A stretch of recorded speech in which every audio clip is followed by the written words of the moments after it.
So good morning everyone, and thanks for joining.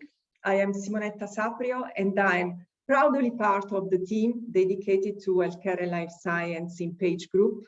And I'm happy to welcome you all and our panelists to the very first multi-country webinar around the healthcare and life science organized by PageGroup. Let's see some key figures about the group, first of all. More than 40 years of experience in recruitment, presence in 36 countries, more than 7,500 employees, 40 million global database of candidates, and more specifically in healthcare and life science practice, presence in 26 countries throughout 44 offices and 228 consultants. We saw that after the events of the past 20 months, healthcare sector has been placed at center stage, and opportunities have risen in this sector like no other. Our practice has been overwhelmed with opportunities worldwide, and that's the reason why we created a brand that is Healthcare and Life Science by PageGroup, that is a global one, dedicated and with the aim to build a stronger network based on synergies and best practice sharing between countries and brands. And this multi-country webinar initiative was launched by 5 markets in continental Europe with a strong and dynamic healthcare footprint. We're talking about Spain, France, Italy, Germany, and Switzerland. And we are here today to share thoughts and insights about how to attract, retain, and lead the healthcare workforce of tomorrow. So I would like to welcome, first of all, our panelists. We have with us Javier Real, who is the Global HR Director, Pharma and Generic Business for Esteve, Pere-Juan Lescaut, Talent Acquisition Manager in Fujifilm France Medical System Business, Thibaut Eckeswiller, Head of Global Business Operation in Zambon, Dr. Wolfgang Newman, Executive Business Consultant for several life science companies, and Benoit Barbiche, HR Director, Talent Management and HR Business Partner EMEA for Santen. Before we start the discussion, a message for the audience. There's a Q&A field, so feel free to post your questions so we can take them into consideration for sure during our discussion. So let's start with you, Thibaut. Let's have a brief introduction about yourself. Thibaut Eckeswiller is the Head of Global Operations in Zambon, more than 30 years of experience in leadership roles throughout Europe and US, among which 16 years at Ipsen and 11 years at Novartis. And Thibaut is also member of the executive committee in Zambon. So we introduced the topic, Thibaut, about the leadership. So in your opinion, what are the new challenges for leadership in healthcare? Well, thanks for the question, Simonetta. And first of all, thanks to the PageGroup for the invitation, and congratulations for the initiative of that webinar. I think that the topic of the webinar is a very hot topic.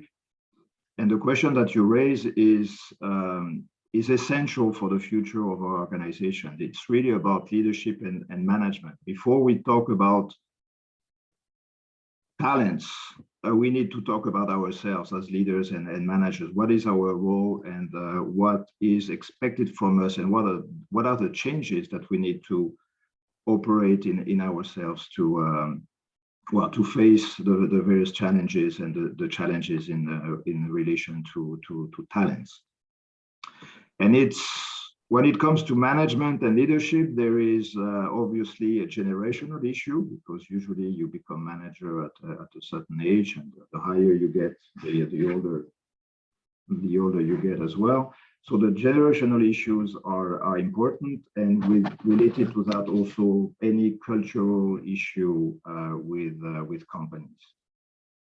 And I think the drivers that lead to the changes in leadership are at least twofold. I think the speed of the business, the speed of decision making, the speed of change has substantially increased over the last 10, 20 years, but it has probably been a constant in the environment, that change has always been there, but the speed of change has substantially accelerated through technologies and globalization and new competitors. And at the same time, the complexity has substantially increased. And in particular, we are overwhelmed by the amount of information that is flowing into the organizations. We probably have more information that we can handle. Mm-hmm. So it is becoming a massive challenge. We talk a lot about the VUCA world, volatile, ambiguous, and so on and so on. But it has a lot to do also with the level of information that we have to manage day in, day out. And that's why management need to also modify the way it manages information flow. When I started 30 years ago, the flow of information was very much top down. We had very hierarchical organization. The boss was the owner of the information, and he was distilling the information to various people or function. And by doing that, he was controlling and managing the organizations. And as an employee, you were depending on that information flowing into you. So it was very much a top-down communication flow and control of information flow. Now that has changed. Information is obviously still top-down, but it's also bottom-up, it's lateral, it comes from all over the place. Sometimes you get to have an information which is already obsolete because of the speed I was referring to. So all this means that our role as managers and leaders has substantially changed. So we need also to manage employees and talents in a different way. So moving away from control and really working on accountability, on trust. The word empowerment obviously comes to everybody's mind, but it's not just a buzzword, it's really about that. But I would start with trust. So moving away from control to trust. And that's probably one of the main challenges that we have as managers and leaders, because of that generational issue that I was referring to. I see. So there's also a new dynamic between employer and candidate, right? Well, the relationship is clearly it's a dialogue. It's not a monologue anymore. Huh? I mean, again, I'm sorry, you were referring to my 30 years of experience. So, but 30 years ago, it was really a top-down relationship. So there was much less of a dialogue than that we have today. And the kind of relationship that was existing within companies was completely different. You had the social pact was in a way that, the company gives you a job, gives you some sort of security, and in return, the employee was expected to obey and execute. I mean, I'm emphasizing it, but in a nutshell, that was it. And our bosses had been in our companies since they started working. I mean, they had spent all their career in one single company, which is not our case, I think, at least for that panel. We have been all changing companies over the last years. So that has completely changed. Now, today, the relationship is twofold. So what do you as an employer can offer to the talent, to the employee? And at the same time, what can the talent offer and bring to the company, and what will his contribution be, knowing that he is unlikely to stay for the next 20 years in the company. So it's a completely different relationship. It's a more balanced. It's a dialogue. It's a two-way. Relationship, and that's something that all companies now have to deal with. There is nothing wrong with that. It's just a change in paradigm. It's not a new change. I mean, that has been ongoing for years, but in terms of management, it does require new skills. So we need to give more space to the employees so that they feel happy and they can contribute to their professional and personal development within the company. Absolutely. So also the negotiation paradigm has changed. So how do you think to reach a win-win in terms of negotiation with the top talent, considering the changes that you just underlined? And that's probably one of the biggest challenges that we have when we recruit people and or talents. I mean, we don't always recruit talents, huh? But I think the win-win needs to be in all cases what we're aiming for. I would like to take two examples because very often we focus on the individual. And it's not enough to focus on the individual. So I apologize for non-football fans, but I have two examples. One is Paris Saint-Germain, which is a team with you have 11 talents on the field, and you have no team. And that's not a win-win situation. I think it's a lose-lose situation for both for the players and for the group because it's not a team. Well, I'm not an expert, but I will trust you. I mean, I don't know every football player, but of course, 11 people, 11 solo player, it's difficult to manage. Well, I mean, that's the main challenge also as leaders. This is what we have to do. We have to look at single individuals as talents, but we have also to create teams. And if you only recruit talents and you don't have a team, you have a big problem as a manager. And the other example to illustrate again is come from football. But you take France, the football team. They won the World Cup 2 years ago, 3 years ago, with a fantastic team. And not because I'm French, huh? But it was a fantastic team. They changed one player last year. Well, from Real Madrid, I'm sorry, Javier, but you know, they put Benzema into the team, and they didn't even make it into the quarterfinal of the European Championship. The team disappeared, and you just changed one player. And Benzema is obviously a talent. So you put one talent and you destroy the team. So and then it's not a win-win situation either. Huh?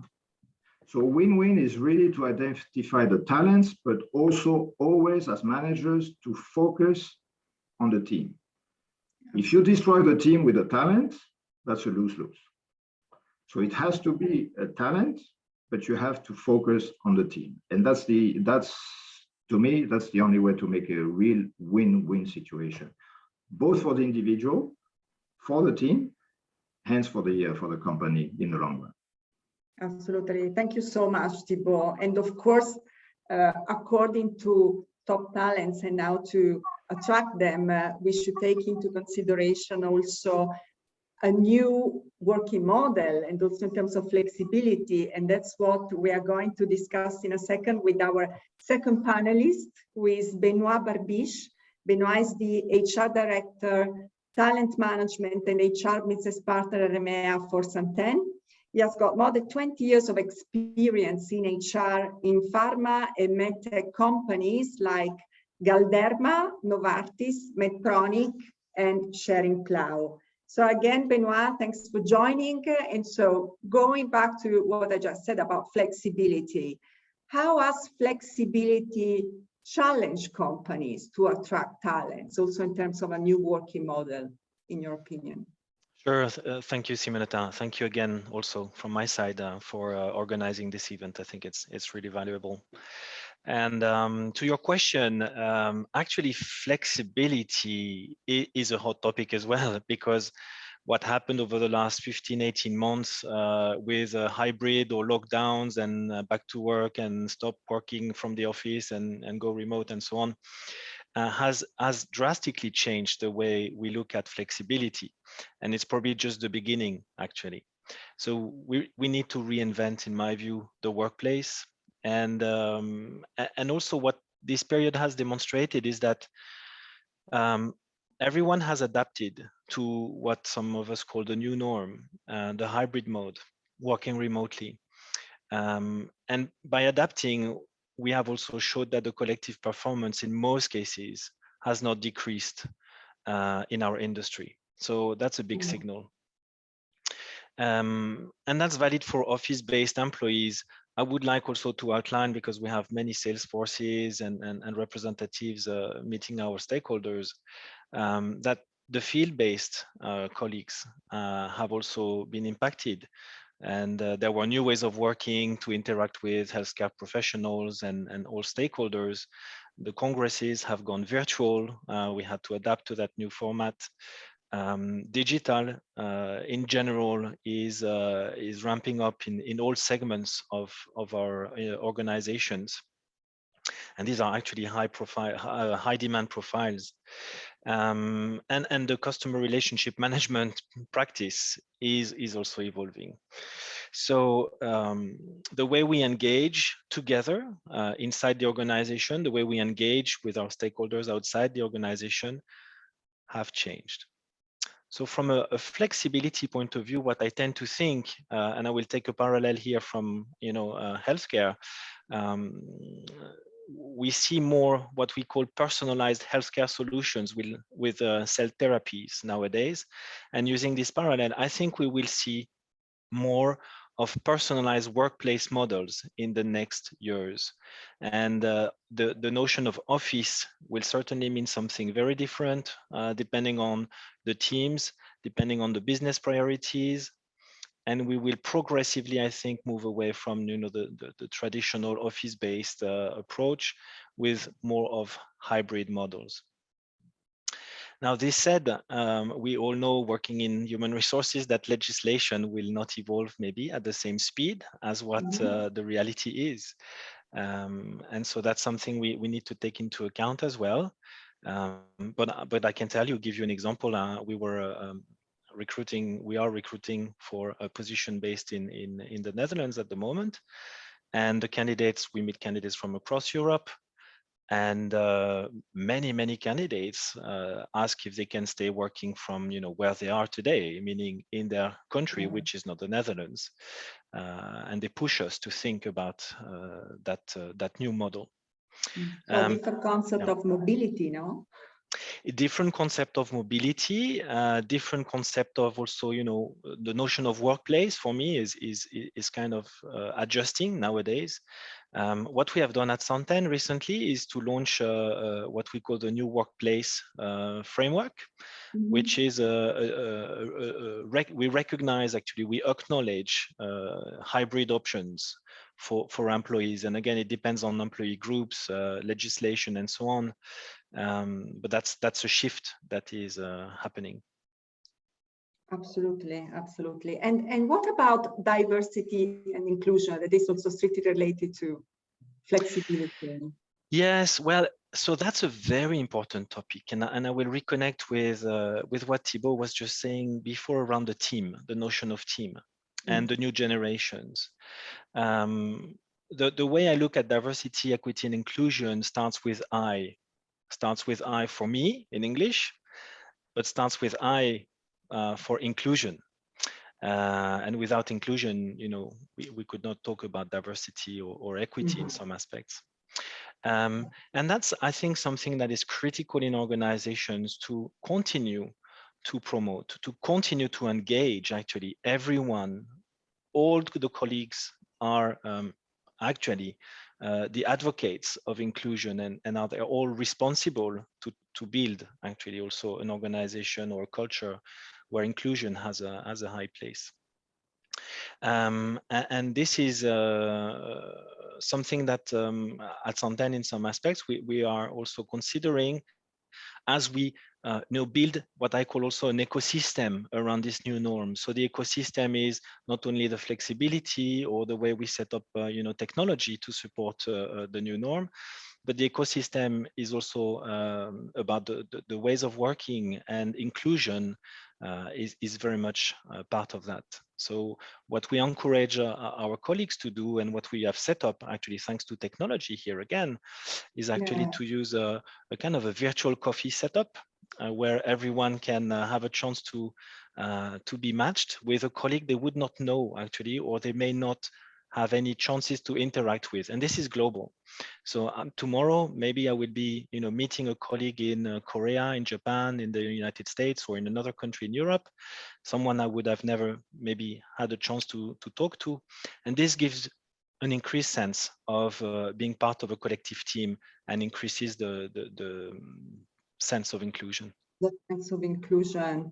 But do you think that, of course, these are all indicators about this new working model that is going to be based also on diversity, inclusion, on flexibility.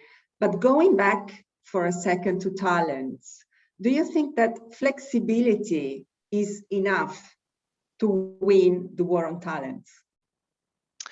Well, flexibility is for sure not enough. Inclusion is not enough. Now, there are anyway times where you need to start before you do the long list of what needs to happen. Again, back to this notion of ecosystem around the new workplace, I think line managers play a key role in building this new approach to work. And line managers, I say that because they are really our pillars in organization, interacting with all the teams across the organization. And being a manager nowadays is different from being a manager in the past, in a similar way that Thibaut explained, the kind of manage and control or top-down approach to work. We see much more about building trust and responsibility, and this is the company responsibility as well, to equip line managers so that they can create more meaningful experiences for their teams by being by working in a new format. So what we see nowadays also is a rising number of initiatives. We hear a lot about the manager coach, the team building activities have gone virtual for some of them. I don't know if you had the chance to see, virtual cooking classes to do team building. That I found it fascinating. Yeah. I can't cook at all, so for me it could be an issue, but yes, so they're very interesting. Yeah. And I think this is how we need to look at our interactions across the teams, across the functions, more than ever, and pay more attention and equip people for that. Absolutely. Thank you so much, Benoit. And of course, behind this, there's a strong company culture. So let me introduce our third panelist, who is Perewan Lescope. Perewan is the talent acquisition manager in Fujifilm France medical system business, and is graduating in law and business ethics, specialized in labor relations, and several years of experience in pharma, chemical, and banking sector. So a pure example of contamination, Perewan. So going back to company culture, how important is a company culture with strong values to attract, but also retain talents in healthcare? Thank you, Simonetta, for giving me the mic. First of all, I'm delighted to be here today to share this moment, and thank you, Michael Page, for the invitation, and thank you, Benoit and Thibaut, for your first intervention. I will try to be at the same level of interest. To try to answer the question, Simonetta, I propose to introduce in talking about meaning at work, because I think this topic is really connected with corporate culture. First, I would like to remind us that at least over the last 15 years, we have successively had an economic crisis, a financial crisis, a political crisis, a social crisis, and more recently, an health crisis, and see you soon, a climate crisis. I admit this introduction is not very optimistic, but it's our current reality. I'm not a social analyst, but I retain from this succession of this crisis that it have had a major impact on our understanding of work. Indeed, first, this succession of crises has had a direct impact on the way companies operate, organize, and practice their business. These crises have also led many of us to question ourselves as individuals, personally and professionally. And recently, I think, the health crisis has been a new electroshock, leading to an even greater awareness of the place of the company in society, and above all, I think, of the place of the employee in the company. So very concretely, the company is thinking about its purpose, and employees about reason for being. We are talking a lot about the meaning at work, in LinkedIn notably, and I don't think this is only a fashionable topic. Why? because notably first of this succession of crises, and we have an impact. Notably because also it's the sense of history. Companies have experienced a series of regulatory changes designed to be more ethical, and that's clearly not finished. And notably also because beyond this trend, there is a real deep subject, almost philosophical. The meaning of work is a very personal question. It can question who we are, what we work for. And the changes in the lives of a large number of employees over the last few months certainly attest to this. 2 days ago, I recently read that 72% of employees in the world don't want to have the same professional life as before the health crisis. 45%, I remember, of employees are satisfied with their company, but open to new opportunities. So as an HR, we need to listen to these signals, because I believe that the company must adapt its culture to this latent change of mentalities, because a corporate culture must be confronted with reality and not just what the company decide to put forward. It's also, and above all, I think, what the people are, what the people who make up the company think about. Corporate culture must adapt to the times, be trendy, and our culture and our company need to be the place to be. And today, the place to be is the place where I feel good. And I'm convinced that to find out why people feel good, we have to get inside their people's heads and to provide answer to question of meaning. Because again, if you don't address the concern of your employees or candidates, you are also depriving yourself of future talent.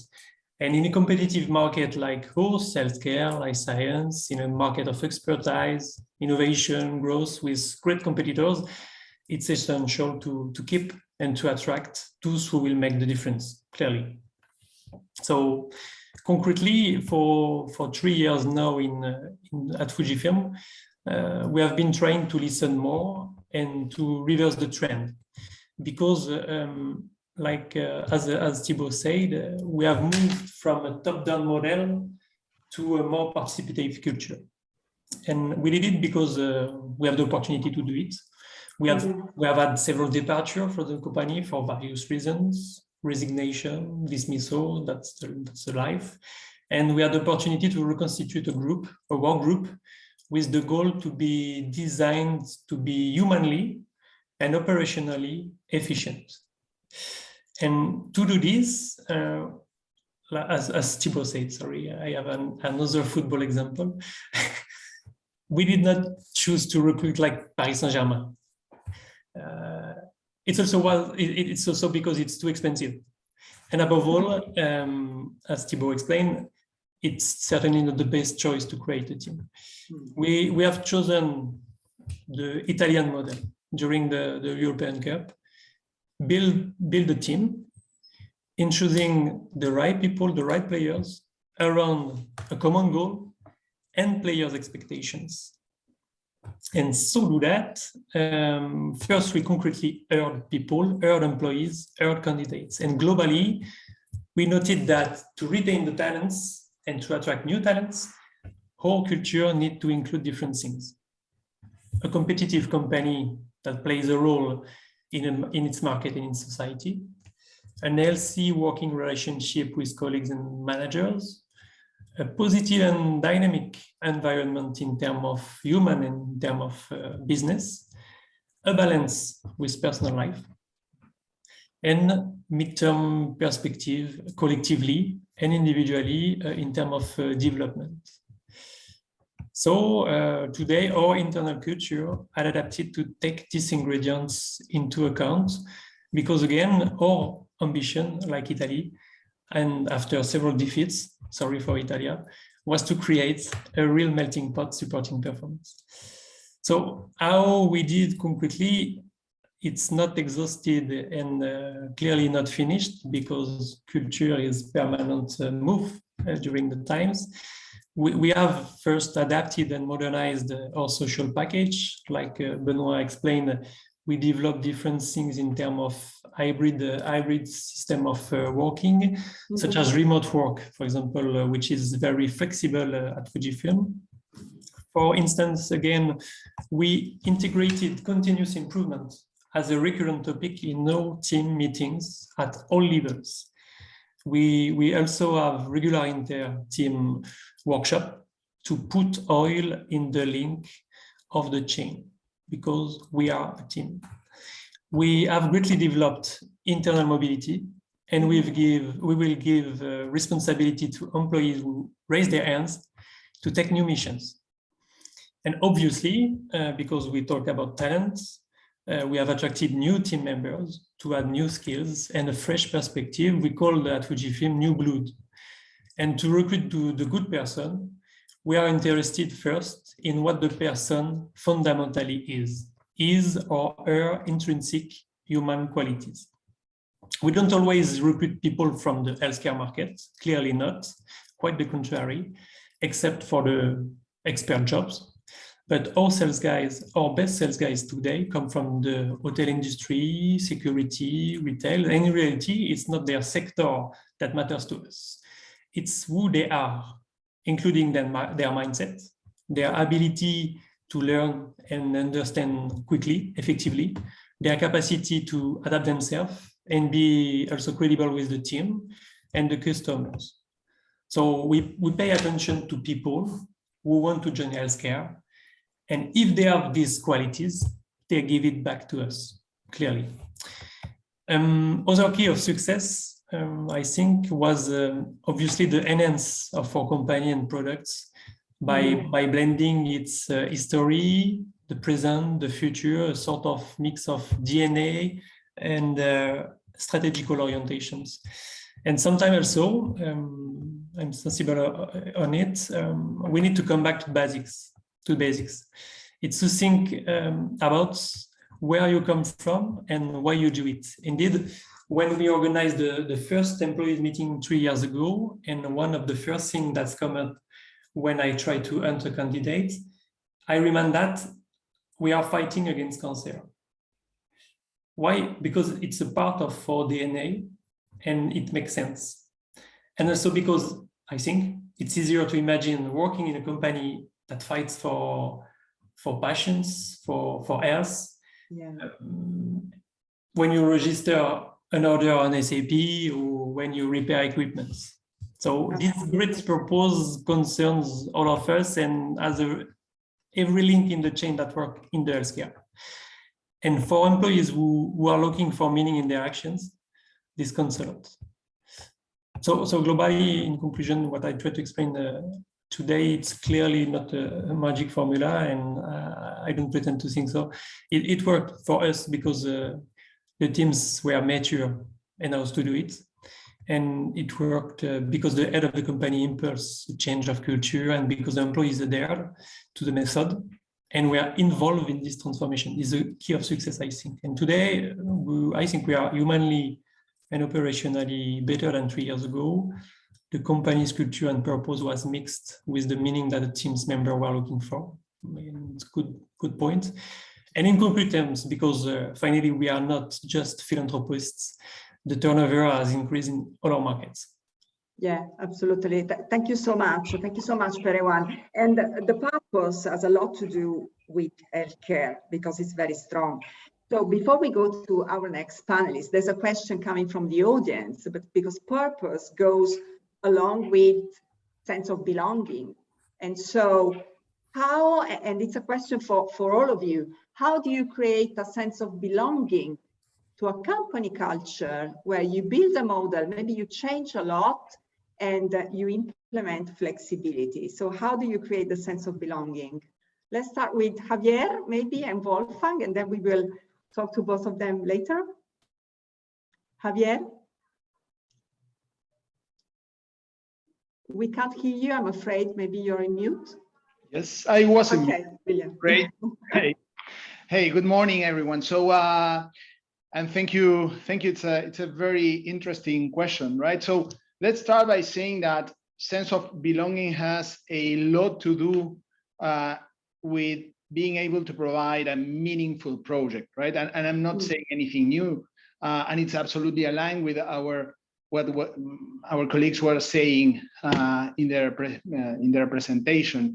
And coming back to the football analogy, right? If we take a look at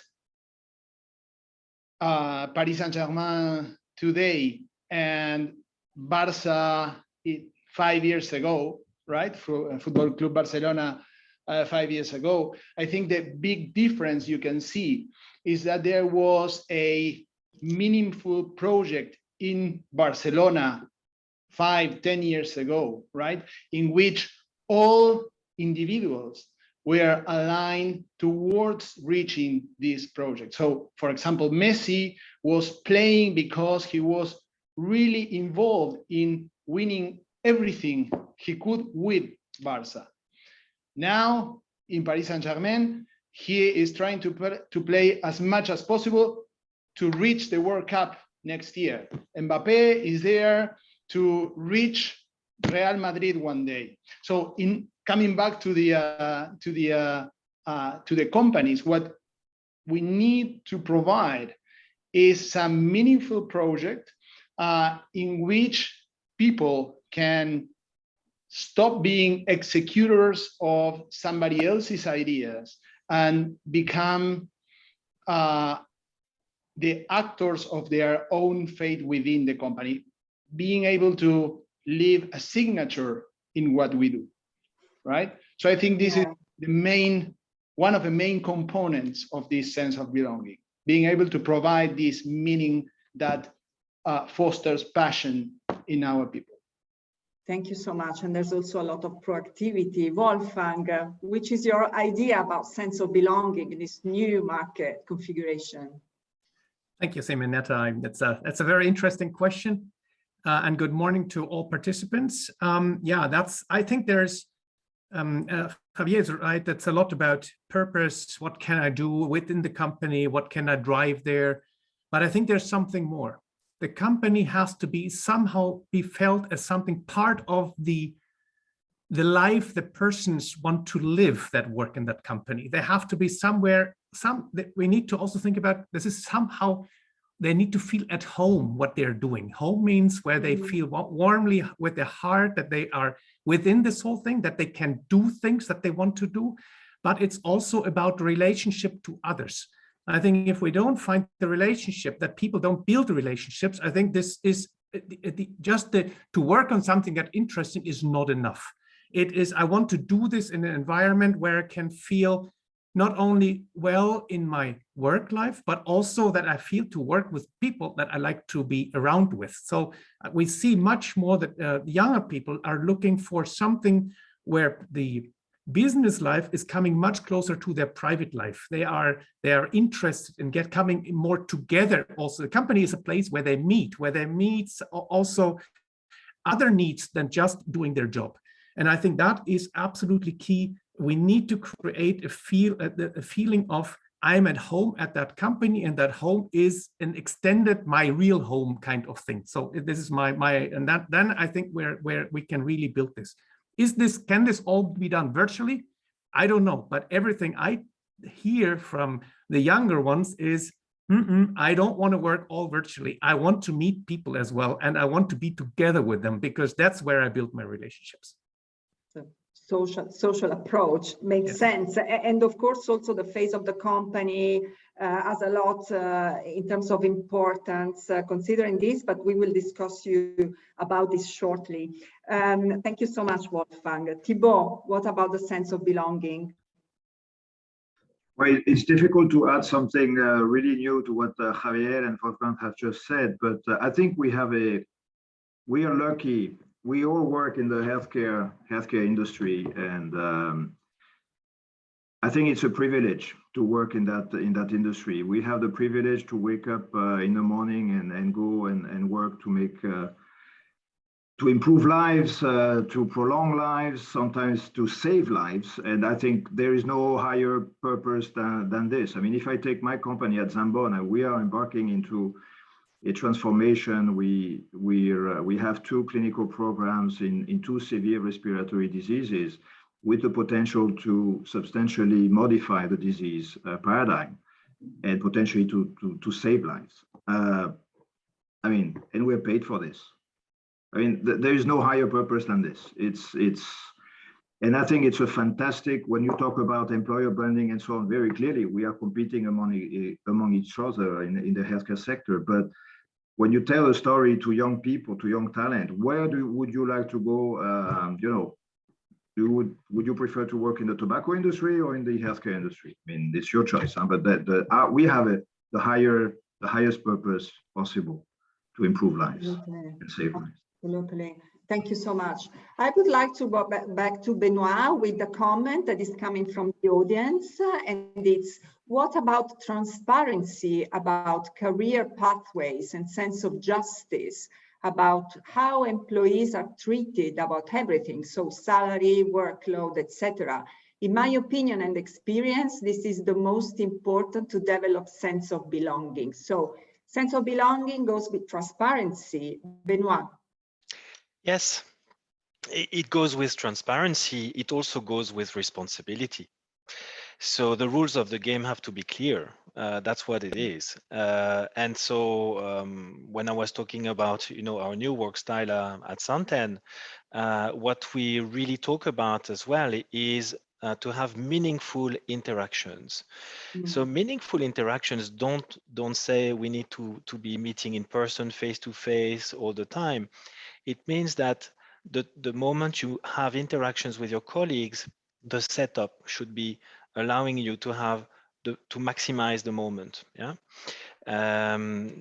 you know, the time we kind of announced the new work style here at Santen in Switzerland, where I'm based. I have never seen so many colleagues coming here in the office, and it means a lot. And it's not the same people all the time. So I think this notion of responsibility goes very much with a sense of belonging. And therefore, again, I'm back on line managers. It's our responsibility as HR leaders, as organization leaders, to support our teams accelerate in that direction and understand how to set the rules of the game for their teams. Thank you so much, Benoit. And Perewan, any additional comment about the transparency? And you were telling me in our meetings that employees were asking you literally for a change. So you were very transparent in implementing that. About transparency, I think one of the keys is communication, because we have to tell people the truth when it goes well, when it goes badly. Because if you don't tell the truth, you will have misunderstanding and infinite bad relations with people. So we need to have respect and tact, obviously, because certain information are bad to discuss or explain. But we owe people the reality, and because I think the term was used before. It's the cement of the trust. And when you want to create a team, when we want to create a group of people, a community, we need to create a feeling of trust. Absolutely, absolutely. Thank you so much. And of course, all these principles that I've been talking about, maybe have got also an impact with the size of the company at the moment of their life. We are going to talk about this with Dr. Wolfgang Newman. Wolfgang is an executive business consultant for life science company, but he has got over 17 years in top management in Paul Hartmann AG, management and executive experience in various multinational companies, including Bosch and Procter & Gamble. So Wolfgang, you've been in charge with several startups and small size company. So what are the challenges faced by small and mid-sized companies to attract talents? So go back to talents nowadays. Mm-hmm. Yeah, thank you, Simonetta. By the way, audience, I know that a fly is flying around me, so sometimes it sits on my head. So sorry for that, but I can't kill it currently. So no worries. Sorry for that. No, we can see it, but in any case, okay, fine. No, Simonetta, that's a very super important question, because we have a lot of small and medium-sized medical devices and pharmaceutical companies around.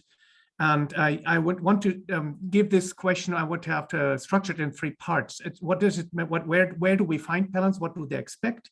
what does it mean for established medium-sized companies, small medium-sized companies, and what does it mean for startups? Because there's, I think, a super big difference between startups and small and medium-sized companies that are more established. What do talents seek currently? And I talk about the young talents in the beginning. The young talents seek a job that is cool, that they can compare with peers. So they have their peers, they know their peers. It's like not like on Instagram, but it's similar. They want to show where are they, what are they working for? It needs to have a purpose somehow. And they want to leverage their career opportunities. So they want to see or their potential, and they want to see career opportunities. They want to be doing a responsible job where they can change things, that they can drive things, and that all needs to fit to their work-life balance. So this is a very complicated environment because we all know what that means, work-life balance and a challenging job and a lot of responsibility, but it shouldn't be too much because I still need to have my life outside of work. So there's a lot of different things that need to come together to attract the top talents. And on top of that is this talent can basically shop around. They can basically go anywhere because there's not so many top talents around, so they can basically see everything. Now, my experience is coming from, I'm also talking a lot to students. I've been working with a lot of students on projects, so I see what they're demanding. There's a little bit of a difference when we talk to technical talents. Technical talents also seek for a very, very interesting topic where they can create the future. So technical people are even more behind. They want to see more also what can I do, what can I change, what I'm really involved in. Now, this all leads, or let's change it a little bit. When the talents get a little older, then it's also important for them that they maybe enter the family phase. They want to have a little bit more the possibility to bring the spouse, or that the spouse also can have their job, so that we kind of have a family-based kind of, that the family can be managed the right way. I think they look for a little lesser workload. The family has to be a little closer to the family. So all these things that are around the family is very important. Now, what does that mean for the small and mid-sized established businesses?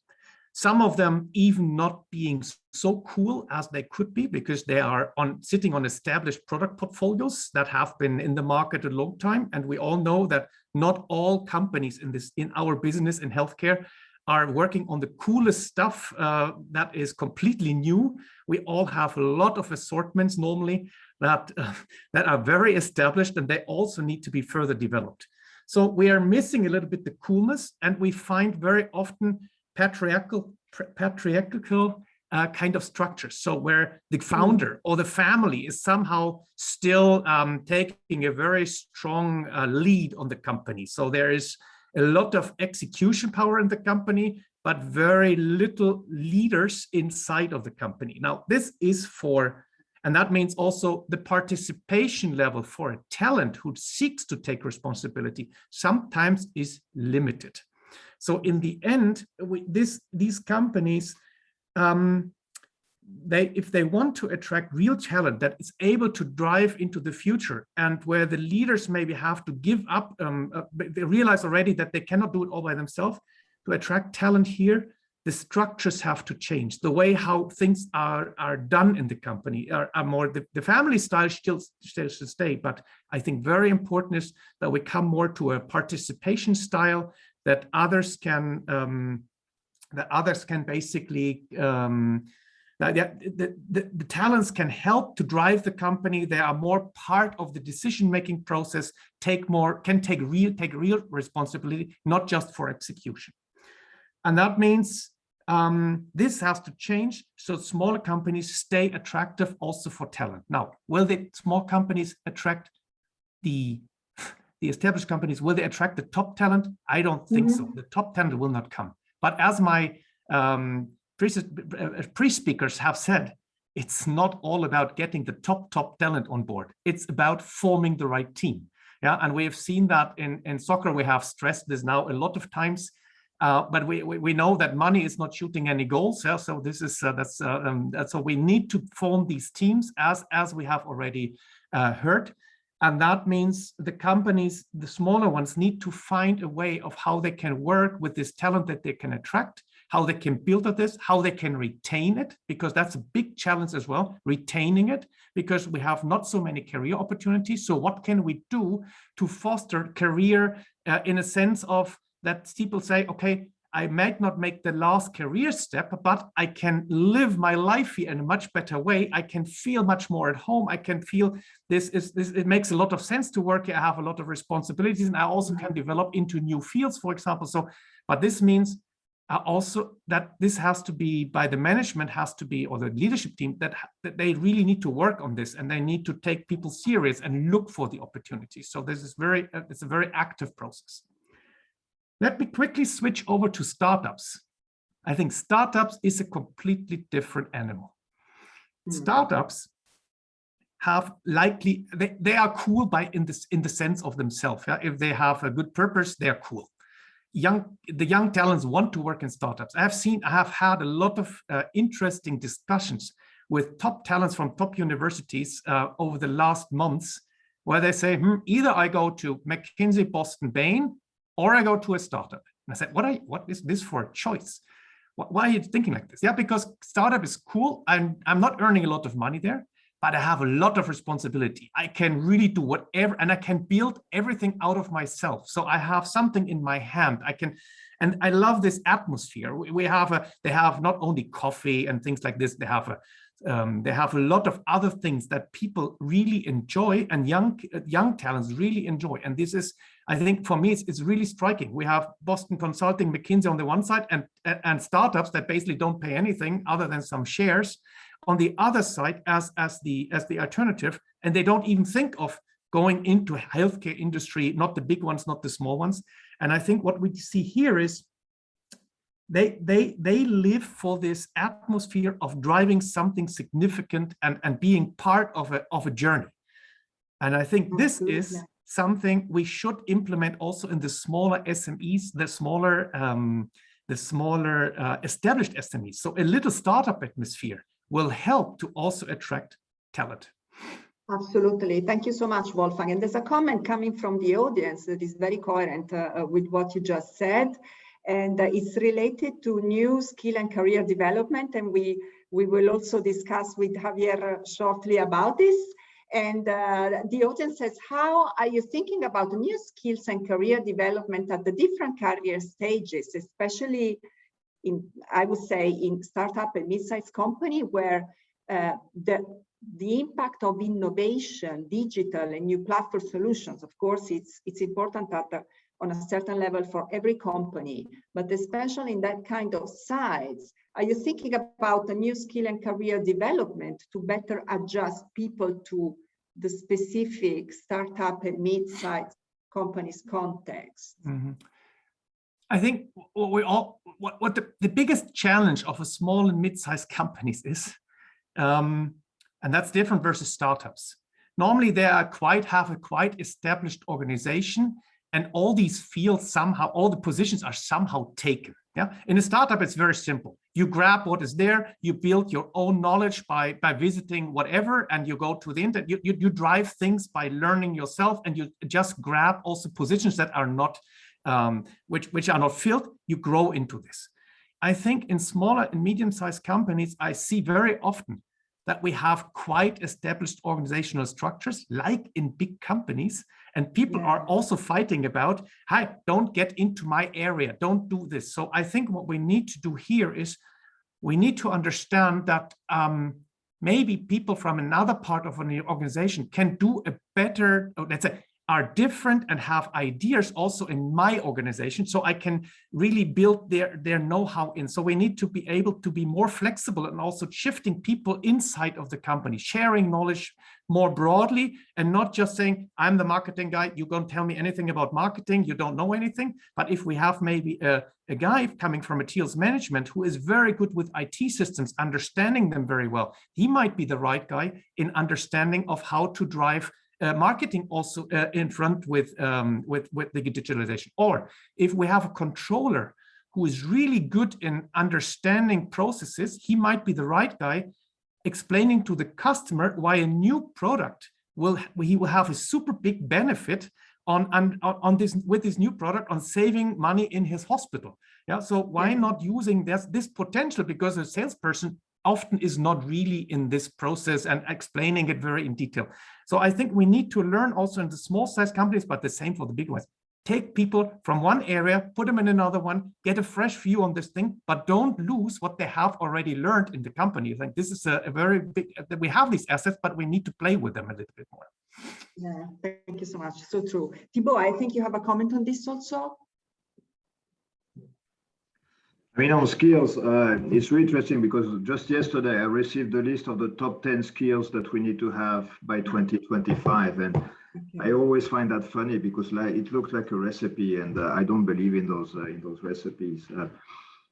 I mean, for me, I go back to the team. I don't want to do any analogy anymore with football because I think we've had our share this morning of those. But in a team, I think one of the strengths of a team is its diversity. And we need to look for different profiles. And if we only look for, I need skills on innovation, and then you take an accountant, you don't want an accountant to be innovative. You want an accountant to be, very disciplined and rigorous and so on. The strength of a team lies also in its diversity. So we need to have different skills and different skill sets so that each other can challenge the other members of the team.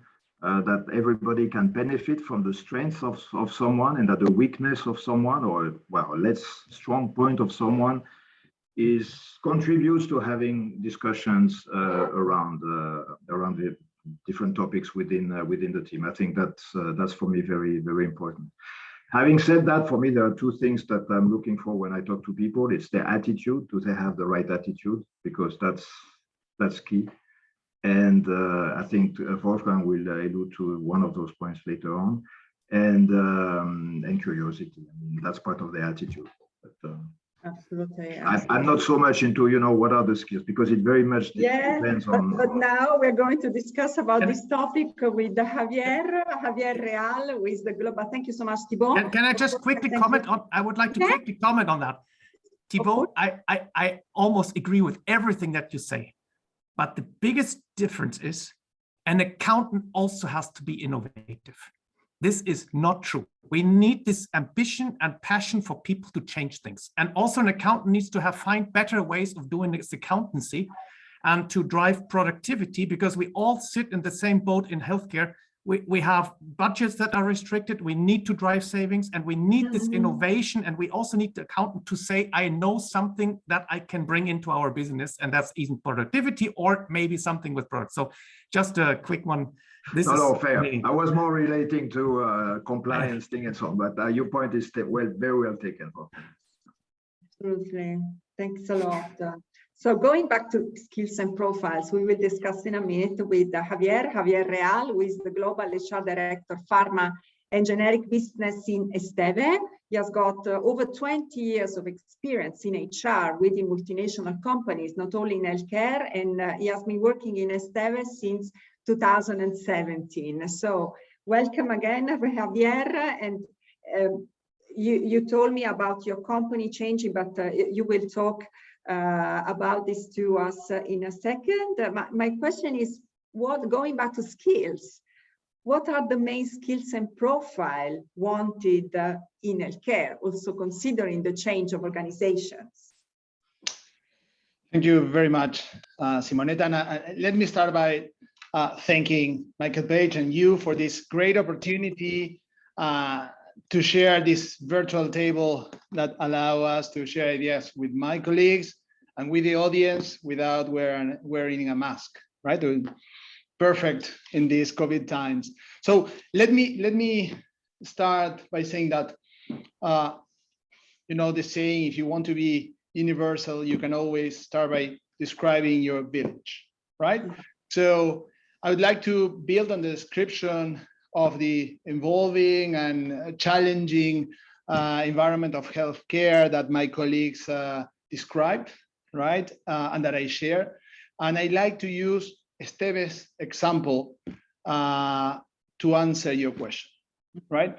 So I am relieved to say that by listening to Wolfgang, I was absolutely curious about the recipe for a mid-size traditional established company, and I am relieved because we are following mostly everything he said, right? And we are trying to move from this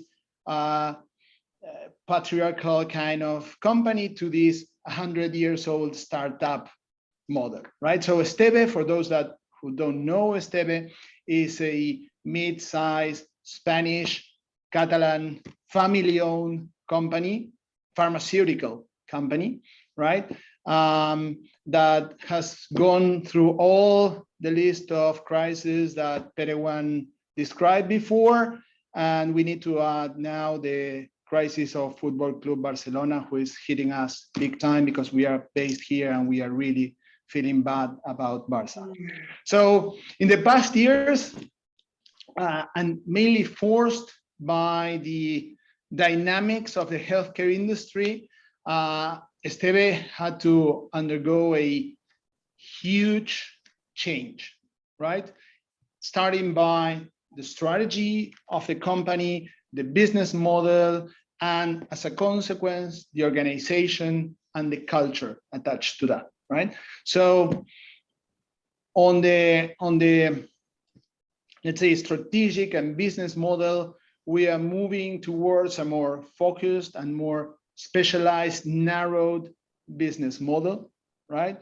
That aims for higher profitability. Traditionally, we are aiming for higher sales, higher turnover. Now we are more focused on pure profitability. And this is a big change for a company as us, like ours. And you will see the impact on your question on skills and competencies, right, of this change. We decided to change structure, strategy and business model. We had to change our structure. So we are moving towards a leaner and more transversal organization, both from a functional standpoint and from a geographical perspective as well, right? We are becoming even more international, even more diverse. And as a consequence of all these changes and to support all these changes, we are also entering into a new culture, right? In which we are aiming for a higher individual and collective accountability, right? We need people who really own their portion of business, right? More transversal, as I said, and more transversal collaboration based on trust, right? As a basis for manager and employee relationship.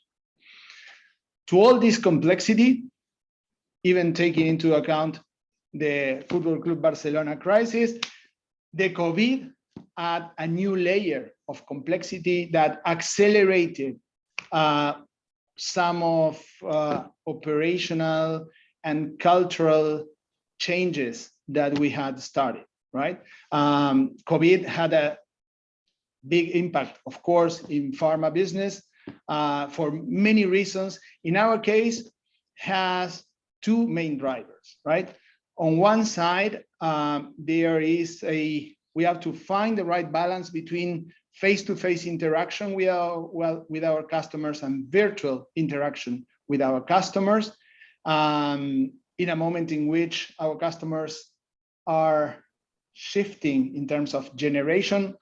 All doctors that were the decision makers are now being replaced by a new generation, right? But we are in the middle of this change. So we need to find the right balance between traditional face-to-face and new virtual interaction with our counterparts. And on the other side, physicians, doctors, whoever is our interlocutors have way less time to devote to us. So we really need to focus our interactions in value-added interactions, Mhm. mainly from a technical and scientific standpoint, right? So from general business model to very specific person-to-person interaction,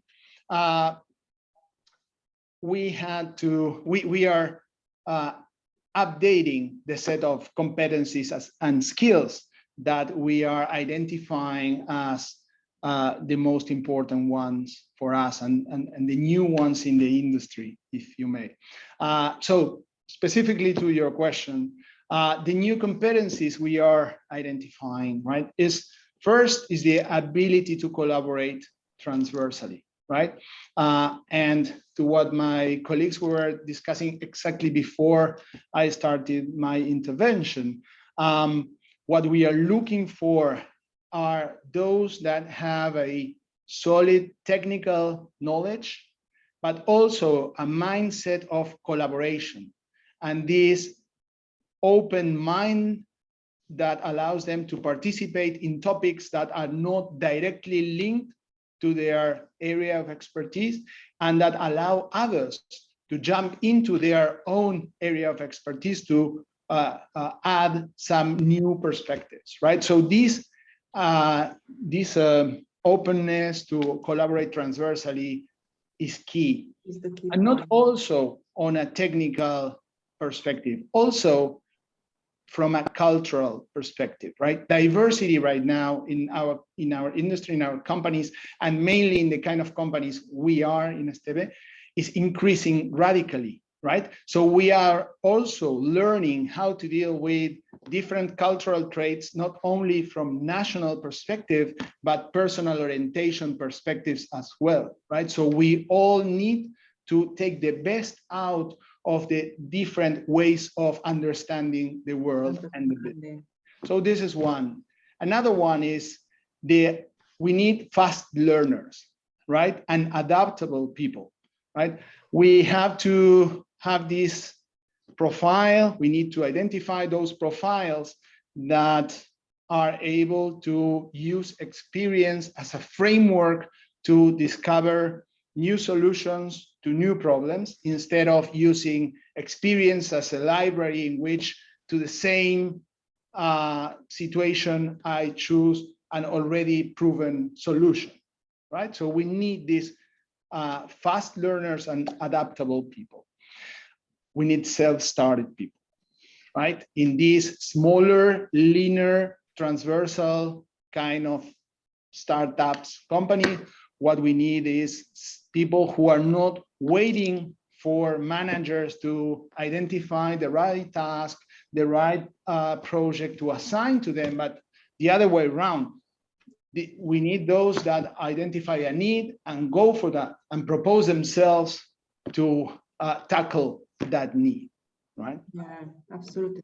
Of course, to deal with all these competencies, we need managers who can accept this proactivity, this accountability, this flexibility, this transversal point of view, and they act as facilitators for all this change instead of acting as the general in the army who says exactly what has to be done to the minimum detail. So we really need facilitators as managers. I have 3 more in my list, so, and then I leave you alone, but I think they are really relevant.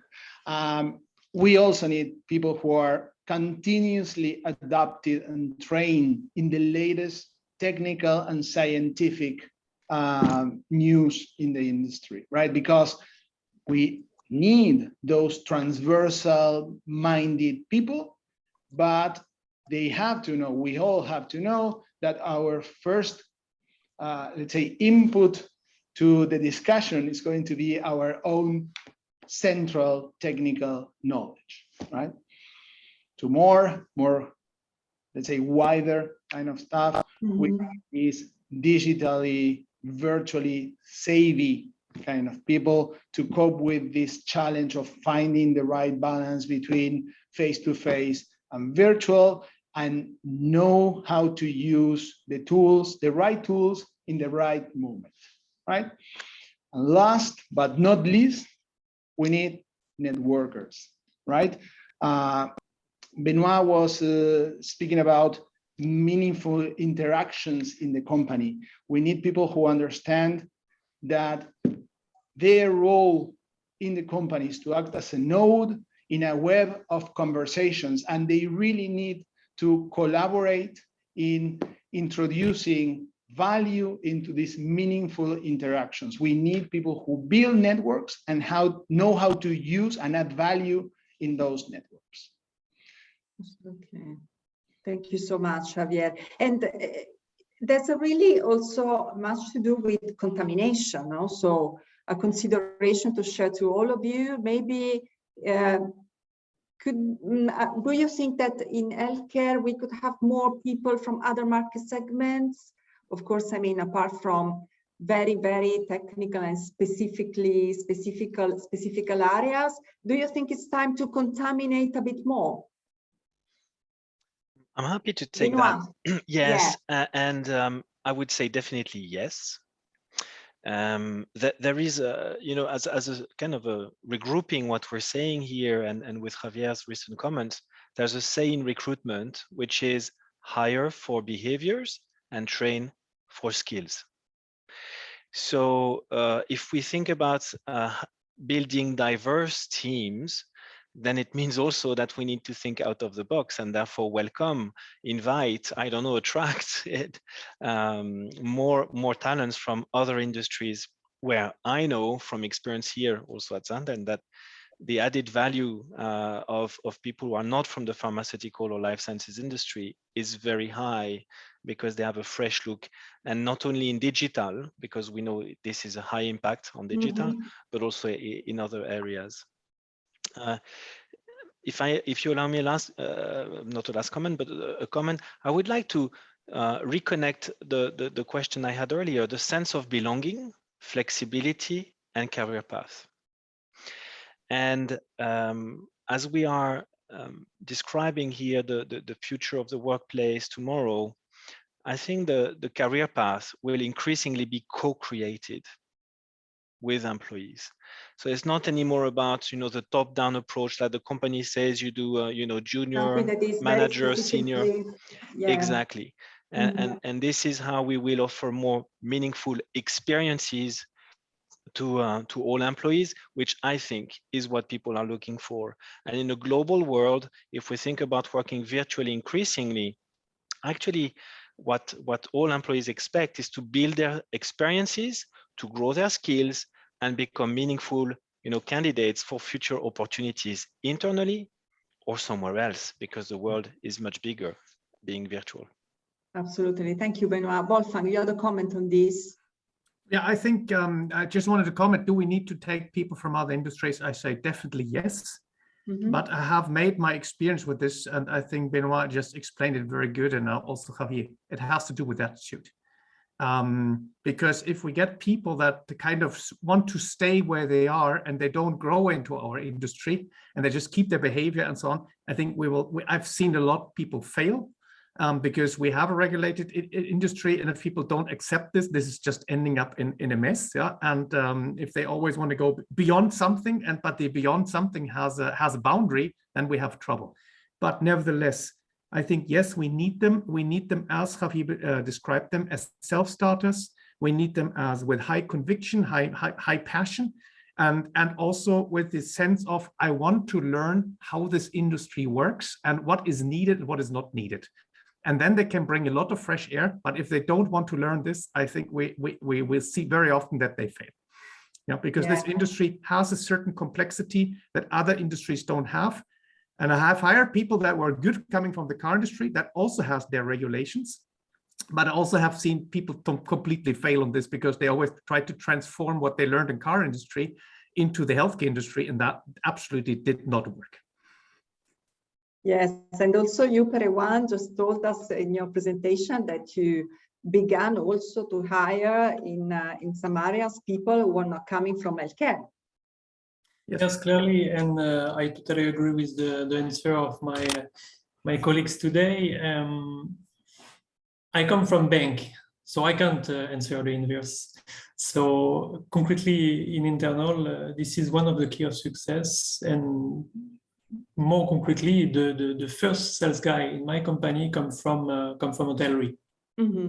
He explodes the figures, so it's a good thing. I want to come back to the intervention of Benoit. I totally agree with the necessity to create, to co-construct, to co-build the career path. And I don't think there is not a unique solution in this type of situation. I think you have to look at what the essence, what is the fuel of the person is, what the person works for. Are they looking for a pay rise, project, personal development, training, I don't know, development, collective development, fame, management, and once done, check if the social package matches with the expectation and adapt if necessary. So totally agree with my colleagues, and thank you for your answers. Thank you, Perwan. Thibault. Yes, I would like to give a few thoughts and maybe some provocating thoughts also on the role of managers and leaders. Because we talk about recruitment, development, and retention of talents. I think as managers, we need to develop our people and we need to be generous. Sometimes we are so successful in developing them that they are leaving the company. And I think it's a fantastic opportunity for our employees and our talents. And I think we should not shy away from developing them so that, you know, at one point they feel their job is a bit too narrow for them and they have to go away. And I think it's not necessarily a failure of the organization, but it's for sure a success of management.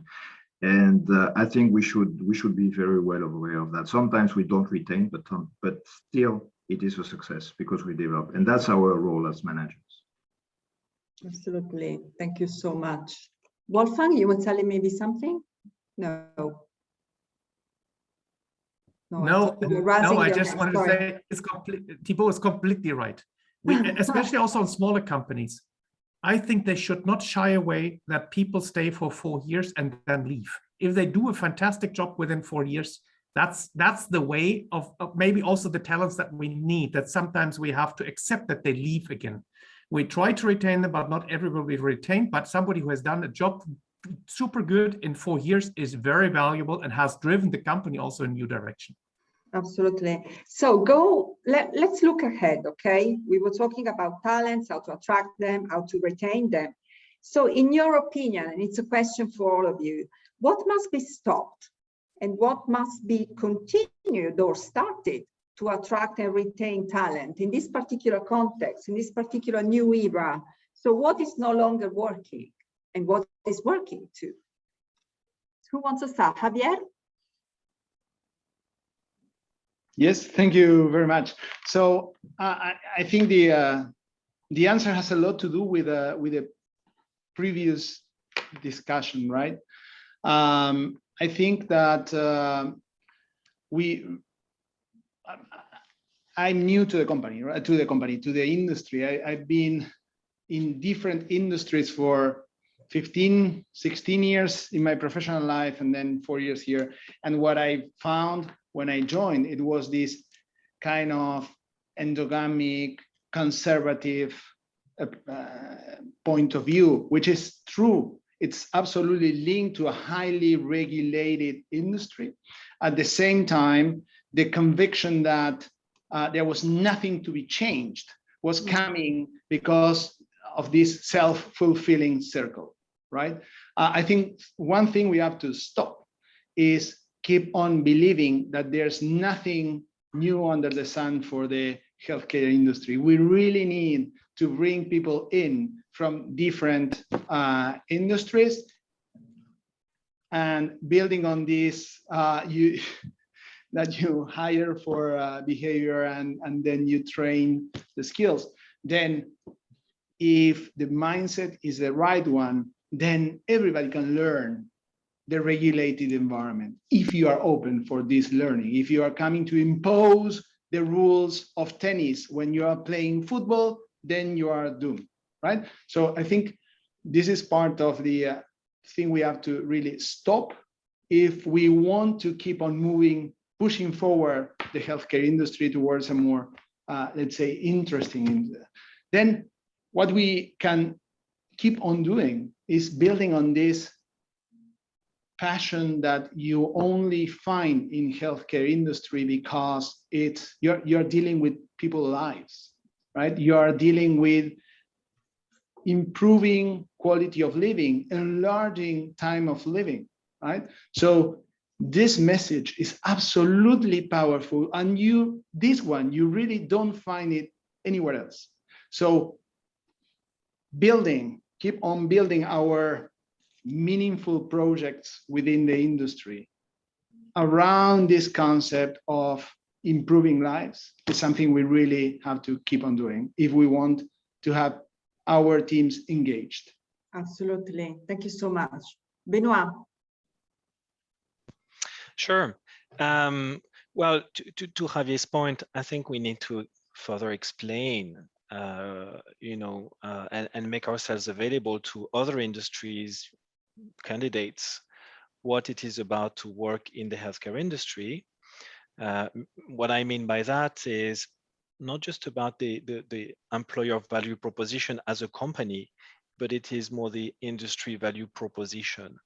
And therefore, I think we will show more of our ability to hire for behaviors and then train for skills afterwards. Very interesting, very interesting. Any additional comment from Thibaut, Wolfgang, and Perewan? Who's next? Perewan, do you want to go first? Yes, thank you. I don't know if the answer fits the question, but I will answer the process. I mean, about the process. What must be stopped and what has to be done to improve this condition? I will zoom on the process of recruitment. Definitively, what needs to stop is the cover letter, because it's totally has been an administrative part. And globally, what needs to be done more often and improve, I think, is the modernization of the processes and meetings in different places, formal meetings, informal meetings, to get a better feel for the people. And in the recruitment process, I believe a lot in the intervention of ambassadors, people who like the company and who make you want to join. Thank you. So to be attractive. Thibaut. Well, I mean, to our previous points, I would really stop that control management culture. I invite everybody to watch a TED talk which is called Complicatedness, where we really need to focus on trust, on empowerment, on accountability, on making sure that all employees have a clear roadmap. They know what they have to do, they know what their objectives are, they know what their means are, because objectives without means is always a problem. And that with that we can work in a much more, not just agile way, but productive way, because agility is not an objective. It's a mean to be more productive. So I would stop control, and I would do more of trust, accountability, and empowerment. Thank you. Wolfgang. Yeah, I think what we should stop is actually stopping everything that kills ambition and passion. I think that is this is probably the biggest killer of everything, because if we kill that, people don't develop anymore. And that has a lot of things to do with killing the style, how we manage people, how we take very patriotic structures, having a lot of rules that nobody understands anymore. So we need to keep this up. Saying that is, not all candidates that we currently have ambition and passion. And that is a big problem, because that is what everybody says here in this group is we cannot, if people don't have this ability, I think we have a big problem in future. So we need to look, where are these people that have something like this? And what we also need to stop is, should not talk about workforce anymore, but we talk about our people. It's our people as leaders that we manage. And I hate this when we start talking about this is a workforce program, or we do this. Yeah, this is our people. We care for them as leaders, and we need to help them to do a good job and keep their ambition and passion. And I think if we do this right, I think we have all chances that things will develop by itself into the right direction. Thank you so much. And talking about our people that I like very much, just to recap for each of you, would you tell me which is the key word that you think is important to manage our people in the next future? Benoit.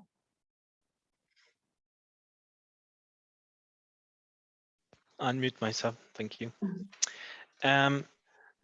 The key word, I would say the key word for tomorrow, and I will stick to how I introduced here the meeting, is inclusion. Thank you so much. Thibaut, which is yours? I really like Wolfgang's on passion, but I will leave it to him. So I take trust. I take trust. Thank you, trust. Wolfgang, is it passion or is it something else? I take the chance that I can say 2 words because Thibaut said already my word. Yeah, I of think course. being in relation, that is for me also very important. Thank you. Javier.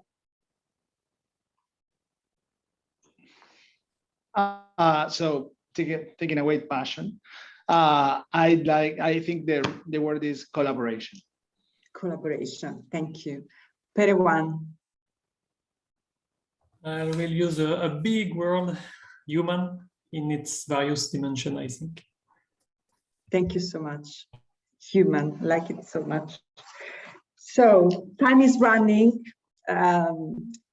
I'm really grateful for this discussion. I want to, again, thank you all for participating to this discussion and to be part of this event.